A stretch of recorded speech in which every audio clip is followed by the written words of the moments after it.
with us on the Sports Mag Zone. Players at the Ballaz Football Academy in Jamaica have been busy in recent months, competing in multiple tournaments in the United States and Spain. Ballaz just recently returned to the island from Florida, where the under-12 team played 3 games in the Enigma Cup in Weston. The Academy's under-15 team was also active, playing in the Costa Blanca Cup from July 3 to 10 in Benidorm, Spain. Former reggae boy and founder of Ballaz Academy, Andre Virtue, joins us today to talk about the mission being undertaken. Welcome to the Sports Mag Zone. Thanks for having me, and afternoon to your listeners as well. All right. For those who came in late, don't know, what is Ballaz about? Let's start there. Ballaz is using football as a tool to effect change. From my own personal background, I achieved a lot out of the sport, and Ballaz came actually 20 years ago, 2002 August, with an opportunity to give back and using the sport to allow for the players to experience life, scholarships, playing professionally, meeting people, traveling the world. That's what I got out of it, and I believe that, you know, starting at the youth level would be the best place to start, and that's where Ballaz came. People who are intelligent to football at a certain level, Andre, would look at Jamaica's progress in FIFA age group tournaments and even the senior tournaments of the FIFA Senior Men's World Cup and say, well, this is a country that has a talent problem. You are better placed than most to pronounce on that. From the youth upwards, does Jamaica have a talent problem? No, we definitely don't have a talent problem. That is not where I believe the issues are. The issues for us surround outside of what you do with that talent. You know, you go anywhere, you're going to a field, you're going to a school, you go to a club, the talent is right there for you. But what are we doing to harness that talent, to develop, to improve? And it gets increasingly difficult. The gap gets wider as they get older because of the lack of infrastructure, the lack of support, the lack of mentoring. So it's not a football or a talent issue, in my opinion. I believe it's more than that. Yeah, and I think the point is illustrated too if you think about someone like Raheem Sterling. We could pretty much guarantee here that if he had stayed in Jamaica and not gone to England, he wouldn't be anywhere close to where he is now. Yeah, the habits, the bad habits, the things that unfortunately for us are consistently around them, it doesn't allow for them to even view themselves in a different way. You know, they grow up seeing things around them, and it's our reality, but it's what we are going to do about that. So like Raheem, earlier, he was able to be out in a structured, organized, disciplined environment. He sees it around him every day. Why would you not be inspired to keep doing that if you see it or glimpse it, taste it, touch it? And that's exposure. Yeah. I remember doing commentary when you were playing Manning Cup football for Jamaica College, Andre. I was doing radio commentary at the time. You were a very, very fine player yourself. Thank you. Talk to us about your passion for the sport that drove you to give back in the way that you are now. You know, starting from 8 at Peter and Paul, going through to JC, I mean, it was what was around me. But my relationships, the support system I had around me, the relationships, and where it took me. At 13 years old, I went to PSV in the summer. Winston Chungfa, I'd been in camps with him, and you know, I was seeing football around me every day. But what it came from, the friendships that I got, the people that I met, it opened me up to more than what my middle class upbringing was. You know, I was able to meet people from different languages, different cultures. And so that passion that I have is that somebody else must experience what I experienced. I was fortunate to have support. Other people don't have that. I was fortunate to get a scholarship. Other people don't get it because you're born in this community and you can't. It's not necessarily, as our previous guest said, it's not where you come from. You know, it's where you're going. So we are the ones to help that. So that passion, traveling to Sweden, playing for the national team, listening to your national anthem. These are just moments in life that many people don't get to have. But when you think of why others don't get that chance, it's opportunity. Yeah. And so for me, Ballaz is here to create an opportunity. Not just me, but whatever we're doing in the sport is a great opportunity for other people. There seems to us, though, Andre, an issue of a separation of interests as far as developing football is concerned, because we see what you're doing with Ballaz International, Craig Butler with Phoenix, and so on. But if you align that with what the JFF does and its structure for developing football, they are miles apart. It's almost as if you gentlemen are on your own trying to do something individually with your youngsters, and it isn't transitioning at a national level. Is that troubling to you? It is very troubling. I mean, Craig and myself are two, but there are others who are, wanting the best for it and struggling because the support system around it is not there. The reality of it is development takes time, and unfortunately, we want quick results. We want to see it there. The support that comes is what is on TV, what is seen every day. I'm fortunate to be able to come on Sportsman Zone and talk about what I'm doing, but there are a lot of people on the fields doing great stuff and great work, but they don't get an opportunity to be seen. So I think the challenge is that we have to recognize what development is. It's development over results. It's investment of time. It's a lot of sacrifice, and unfortunately, at the top, when you think about the pyramid, we're starting at the top. And so that's what creates the challenge. You have to look at the base, you have to look at what you're doing, the foundation, and that is what affords you the opportunity to grow because you have such a broader base. Yes. So if a base is this small, we're producing one every 10 years, you have to increase the base so you have more and you're getting 10, 20 every 5 years. Yeah. So it is a struggle, definitely, but we can only control what we have responsibility, so we want to model it, we want to go out there and say it can be done.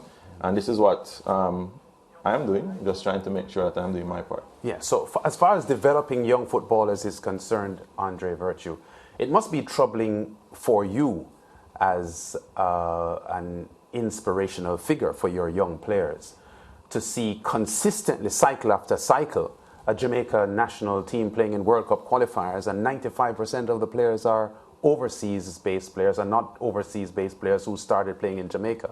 Players who didn't even play in Jamaica before and are just Jamaicans through parentage. That can't be the future of our football, can it?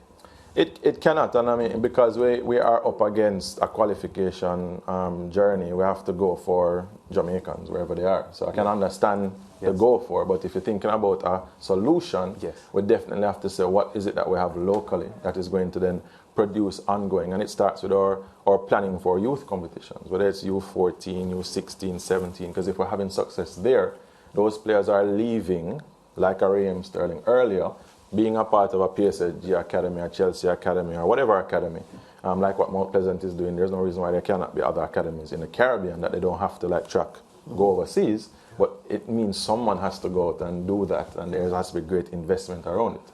Yeah. Isaiah Stibel is he's on Zoom. He's one of the ballers recently returned from an overseas jaunt. Isaiah, welcome to the Sports Bank Zone. Good afternoon.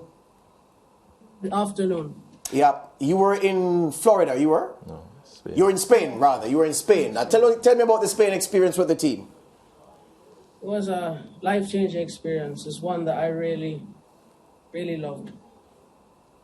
What aspect of it was life-changing? What did you experience? What is it that caused your eyes to pop wide open?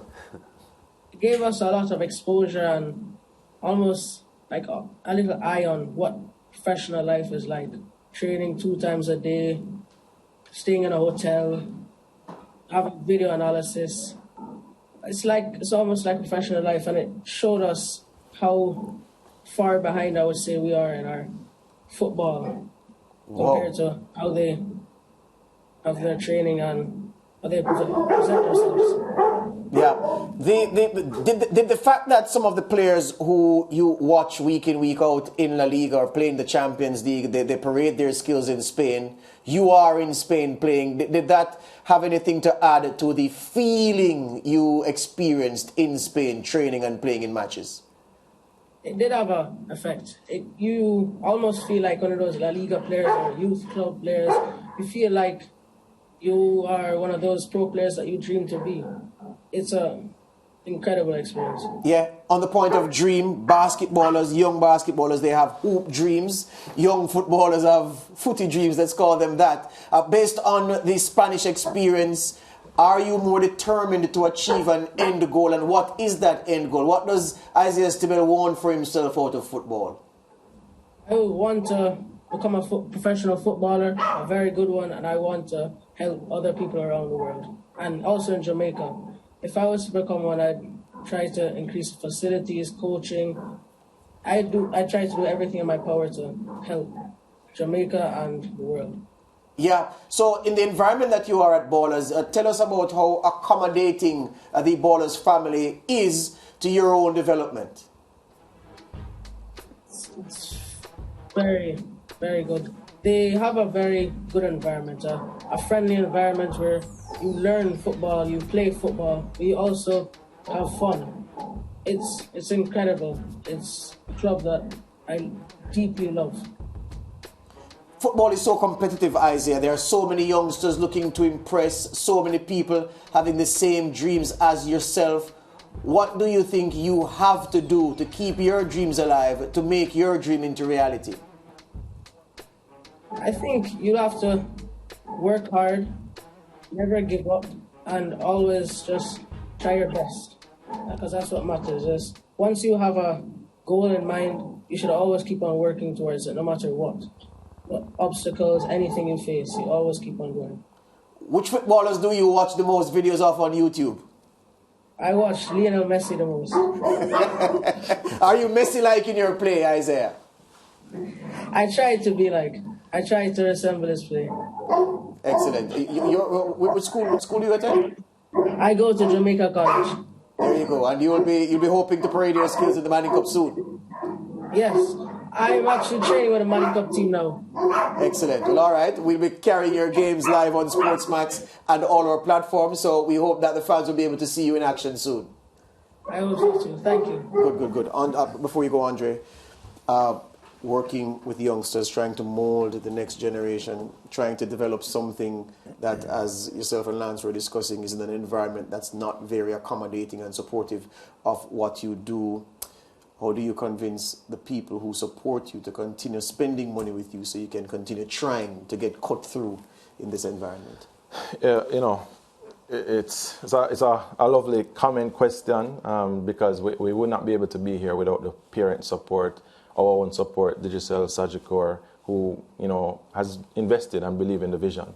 My cry and my appeal is that investment is not wasted. This is an youth are assets for this country that will never disappoint us. And if the corporate investors, donors, you have to see there's a life that is before us, and if we really value that life, they will, like Izzy, there are many other persons mentored like Izzy who can handle themselves, they can speak very well, they can go out and be ambassadors for a country. And it was life-changing, as Izzy said, but when you go that way and you see the response that you get for Jamaica, as Izzy, we put a Jamaica flag, so we're no longer just our ballers, we're now Jamaicans. Yeah. And so my appeal is that, it's not just us, there are many people in other sports, but we have to start young and we have to invest in our youth. We have to do it. It can't be talk, it has to be the infrastructure, it has to be the fields that are there that are deplorable. When we were in Spain, I know time is going on, when we were in Spain, every community has a full 11-a-side field that is split up into 2 for a 9-a-side field and a change room. That is basic everywhere.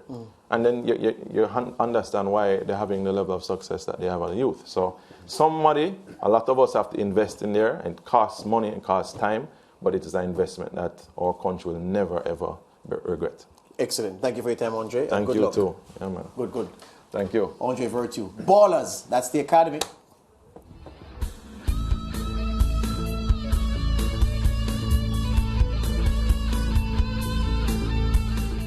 Stay with Sportsmax on YouTube and follow us on all social pages for updates, news and entertainment.